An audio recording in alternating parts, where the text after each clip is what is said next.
Hai guys, selamat siang. Aja dulu deep. Jadi guys, sekarang tuh Hongkong tuh makin horor banget ya, makin apa ya, kayak bahaya banget kalau kita keluar. Ya kita harus hati-hati ya, karena orang sini tuh kalau gila tuh gilanya gila banget kayak gitu guys.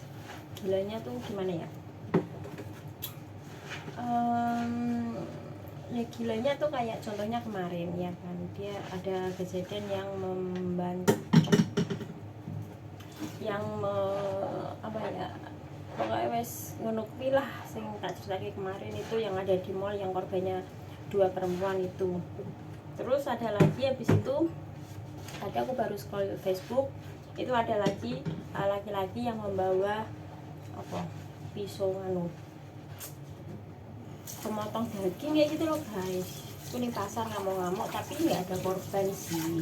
Itu yang mungkin kemarin ditanya, tapi datang ke polisi. Itu ada lagi di Mevo juga itu orang gila yang juga membawa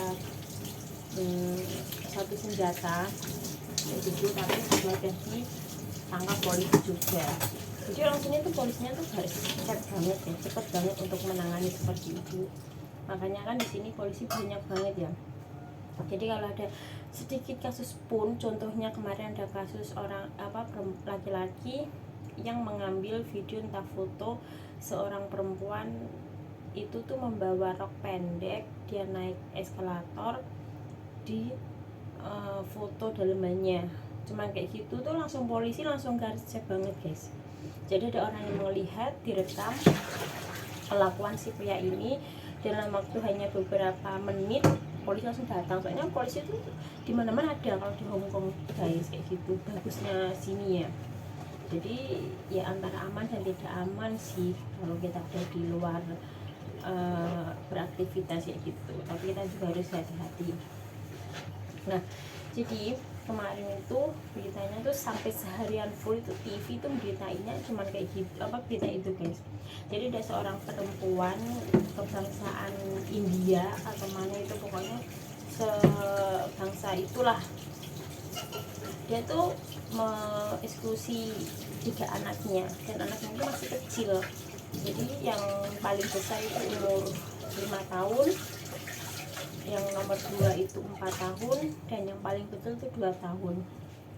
Semua anaknya itu perempuan semua guys. Dan penyebabnya apa sehingga ibunya tuh tega seperti itu? Ya penyebabnya karena ditinggal oleh bapaknya, berpisah dengan bapaknya, mungkin dia stres, nggak ada pemasukan entah gimana, terus nggak tahu seperti apa pemikirannya, akhirnya anaknya dimintai guys. Dan dimintai itu secara dibekap pakai bantal, ada darahnya, tapi aku nggak tahu ya itu cairan merah itu dari mana asalnya, tidak ada penjelasannya karena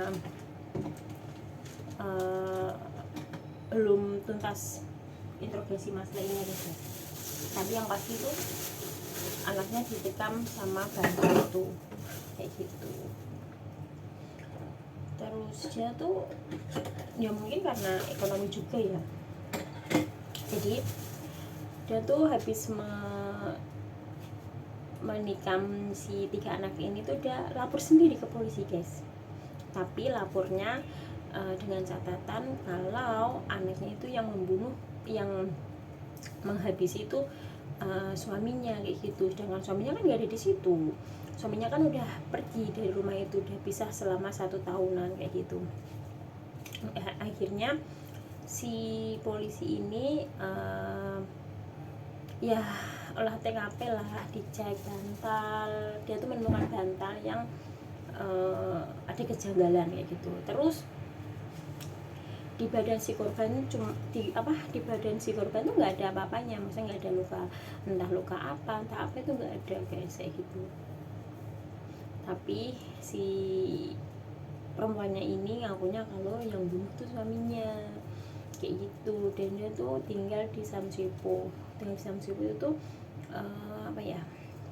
rumahnya tuh rumah, maaf ya, maksudnya rumahnya tuh deretan golongan rendah kayak gitulah guys. Itu tadi beritanya seperti itu ya, aku cuma menyampaikan menurut beritanya kayak gitu.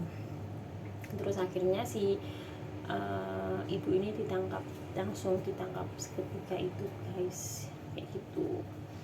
Maksudnya gimana ya, seandainya memang tidak bisa, ya gimana lagi ya, orang namanya hidup di negara orang. Di Hongkong itu serba mahal, apa-apa mahal ya kan, makanya mungkin dia stres, nggak ada pemasukan, terus bla bla bla, dan akhirnya eksekusi si anaknya ini. Anaknya tuh cantik-cantik loh guys, manis-manis, hidungnya tuh panjang-panjang gitu kan, orang golongan seperti itu kan cantik-cantik ya, manis-manis, walaupun hitam kulitnya tapi dia tuh manis ya guys ya, dan hidungnya tuh mancung banget. Ya Allah, aku lihatnya tuh sampai semalam aku lihat tuh temanku ada posting si foto tiga anak ini, aku tuh sampai nangis loh. Maksudnya kayak nggak bisa berpikir aku tuh, kayak itu anak kamu loh, maksudnya kamu lahirin, kamu mengandung 9 bulan, kamu ngeluarin itu taruhannya nyawa, dan sekarang kamu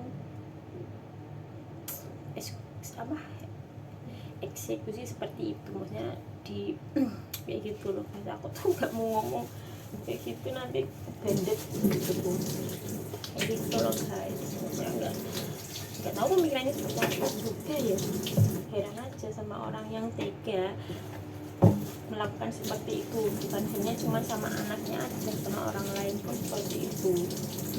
Gitu. Apalagi kalau aku lihat berita tentang pemerkosaan kayak gitu tuh, pemerkosaan anak ya di bawah umur. Kemarin aku lihat berita di YouTube itu 6 tahun, ada yang 9 tahun, dan itu tuh yang ngelakuin itu tuh orang tua sendiri, bapak kandungnya sendiri. Iblis tenan nih, gak nyongko ya. Aku kalau nanti punya anak perempuan tak cukup, benar-benar gak akan tak tinggal kemana-mana, tak gandeng terus. Itu loh guys. Udah nggak bisa berpikir lagi untuk orang-orang yang seperti itu sebenarnya ya guys ya. Maksudnya terlalu sadis untuk membahas hal yang seperti itu. Aku tuh orang yang sayang sama anak. Ibaratnya aku dulu kerja di Singapura, aku jaga anak pun seperti anakku sendiri. Walaupun kadang aku cubit, tapi kan cubitnya karena bukan karena sayang ya, bukan maksudnya sayang, maksudnya aku nggak mau dia tuh seperti itu kayak gitu loh. Dia aku keterlaluan, kalau nggak keterlaluan aku nggak mungkin nyubit dia. Lagian aku nyubit pun ya orang tuanya nggak apa-apa, soalnya kan udah kayak anakku sendiri. Aku jaga dia tuh sampai umur 7 tahun sampai dia besar kayak gitu. 4 tahunan aku di sana sama dia, jadi is okay kayak anakku sendiri. Terus kalau aku tuh lihat masalah atau musibah yang seperti ini tuh kayak kenapa sih, kayak bertanya-tanya tuh sampai nggak tahu, sampai pusing. Maksudnya pusing berpikir pemikiran dia tuh seperti apa sampai tega seperti itu. Orang yang nggak punya anak aja pengen punya anak ya kan, setelah dikasih anak sekaligus dimatiin semuanya kayak gitu kan, nggak etis banget kayak gitu. Udahlah guys, aku mau kerja dulu, bentar lagi lamberku datang, aku harus sudah bersih-bersih. Nanti kalau nggak gitu dia nanti pulang marah-marah. Oke, kita aja guys ya. Untuk kalian yang belum subscribe,